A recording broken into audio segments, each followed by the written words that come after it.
Hi! Hello, and welcome to the Daily Almanac for November 5th. So, let's get started. First day in history! On this day in history, November 5th, 1872, Susan B. Anthony was fined $100 for attempting to vote in a presidential election. You see, women did not have the right to vote at that time.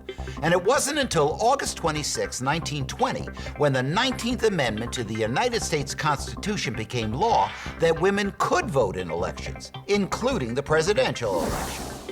Also, on this day in 1895, George B. Selden of Rochester, New York, received the first U.S. patent for a gasoline-driven automobile. In the patent, he described not only the engine, but also a complete automobile, incorporating such features as a clutch, compressed air self-starter, and a steering system. And on this day in 1974, Ella Grasso was elected Governor of Connecticut, becoming the first woman to win gubernatorial office without succeeding her husband. She was elected for a second term in 1978. Grasso was a governor who mingled with the people. She said there's a real relationship between government and what happens to people in their everyday lives. Word power! Today on Word Power, we're going to talk about the word liberty. Liberty is the state of being free. If you say the Pledge of Allegiance at the beginning of school each day, you know the last line is, "One nation, under God, indivisible, with liberty and justice for all." When our nation's founding fathers declared independence from the King of England in 1776, they were seeking liberty from the king. That means they wanted freedom from the king's rule.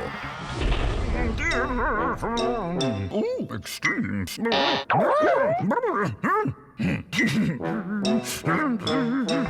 Today on Extremes, we ask, what is the greatest vertical drop on Earth that's straight down? The answer is Mount Thor on Baffin Island. Mount Thor's sheer cliff is 4,100 feet, or 1,250 meters, tall. Rock climbers from all over the world are drawn to this magnificent cliff, although the rocks falling from the cliff face make it very dangerous and difficult to climb. Health tips. Many skin injuries are caused by sharp objects that make a hole in your skin. These injuries are called puncture wounds. Now, they may not bleed a lot, but they can be very serious. You need to clean them well and be sure to tell your parents right away.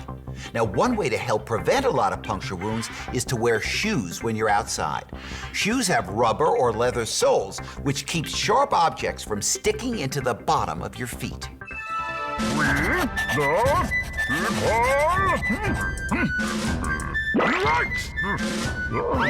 All Americans have responsibilities as well as rights. They're expected to obey the laws of the community, state, and country in which they live. They're expected to respect the rights of others. All persons living in the U.S. are expected to pay their income taxes and other taxes honestly and on time. People can offer their knowledge and talents to different local organizations or committees. Participation in town meetings, public hearings, and community projects is important for community improvement and for finding out the problems that need to be solved. Well, that's all the time we have left today for Daily Almanac. Thanks for stopping by, and I hope to see you tomorrow.